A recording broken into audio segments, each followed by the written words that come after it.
मुख्यमंत्री ठाकुर सुखविंदर सिंह सुक्खू ने Himachal Pradesh power corporation limited की कार्य प्रणाली की समीक्षा कर निर्माणाधीन जल विद्युत परियोजनाओं के क्रियान्वयन में तेजी लाने के निर्देश दिए। उन्होंने 450 मेगावाट की शोंगटोंग विद्युत परियोजना की समीक्षा की और इसे दिसंबर 2026 तक पूरा करने के निर्देश दिए। उन्होंने कहा कि परियोजना का 60% से अधिक कार्य पूरा हो चुका है और शेष कार्य को पूरा करने के लिए इसमें तेजी लाने की आवश्यकता है। इस परियोजना से समय पर बिजली उत्पादन सुनिश्चित करने के लिए उन्होंने समानांतर ट्रांसमिशन लाइन स्थापित करने के भी निर्देश दिए।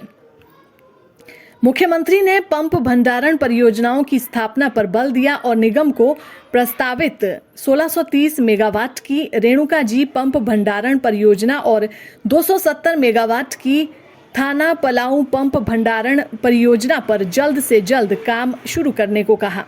उन्होंने कहा कि पंप भंडारण परियोजनाएं व्यस्त समय में बिजली की आपूर्ति और ग्रिड पर भार कम करने में उपयोगी है। उन्होंने कहा कि हरित ऊर्जा का दोहन राज्य सरकार की प्रमुख प्राथमिकता है। सीएम ने कहा कि HPPCL कार्यान्वित की जा रही सौर ऊर्जा परियोजनाओं के कार्यों में भी तेजी लाना सुनिश्चित करें। उन्होंने निगम को राज्य भर में नई सौर ऊर्जा परियोजनाएं स्थापित करने के लिए नए स्थानों की पहचान करने के भी निर्देश दिए।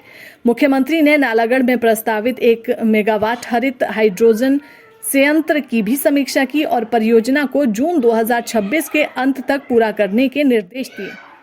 उन्होंने निगम को अपनी कार्यशैली और व्यावसायिकता अपनाने के निर्देश देते हुए कहा कि वर्तमान राज्य सरकार ने अगले वर्ष तक हिमाचल प्रदेश को देश का हरित ऊर्जा राज्य बनाने का लक्ष्य निर्धारित किया है। दैनिक सवेरा के लिए शिमला से गजेंद्र शर्मा की रिपोर्ट। मुख्यमंत्री ठाकुर सुखविंदर सिंह सुक्खू ने Himachal Pradesh power corporation limited की कार्य प्रणाली की समीक्षा कर निर्माणाधीन जल विद्युत परियोजनाओं के क्रियान्वयन में तेजी लाने के निर्देश दिए। उन्होंने 450 मेगावाट की शोंगटोंग विद्युत परियोजना की समीक्षा की और इसे दिसंबर 2026 तक पूरा करने के निर्देश दिए। उन्होंने कहा कि परियोजना का 60% से अधिक कार्य पूरा हो चुका है और शेष कार्य को पूरा करने के लिए इसमें तेजी लाने की आवश्यकता है। इस परियोजना से समय पर बिजली उत्पादन सुनिश्चित करने के लिए उन्होंने समानांतर ट्रांसमिशन लाइन स्थापित करने के भी निर्देश दिए। मुख्यमंत्री ने पंप भंडारण परियोजनाओं की स्थापना पर बल दिया और निगम को प्रस्तावित 1630 मेगावाट की रेणुका जी पंप भंडारण परियोजना और 270 मेगावाट की थाना पलाऊ पंप भंडारण परियोजना पर जल्द से जल्द काम शुरू करने को कहा।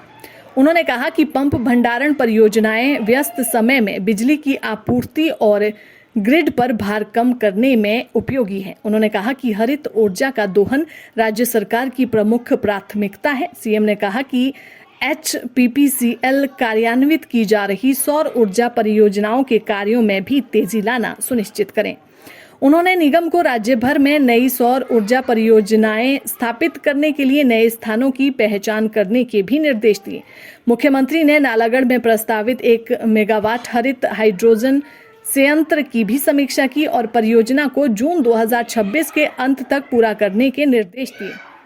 उन्होंने निगम को अपनी कार्यशैली और व्यावसायिकता अपनाने के निर्देश देते हुए कहा कि वर्तमान राज्य सरकार ने अगले वर्ष तक हिमाचल प्रदेश को देश का हरित ऊर्जा राज्य बनाने का लक्ष्य निर्धारित किया है। दैनिक सवेरा के लिए शिमला से गजेंद्र शर्मा की रिपोर्ट।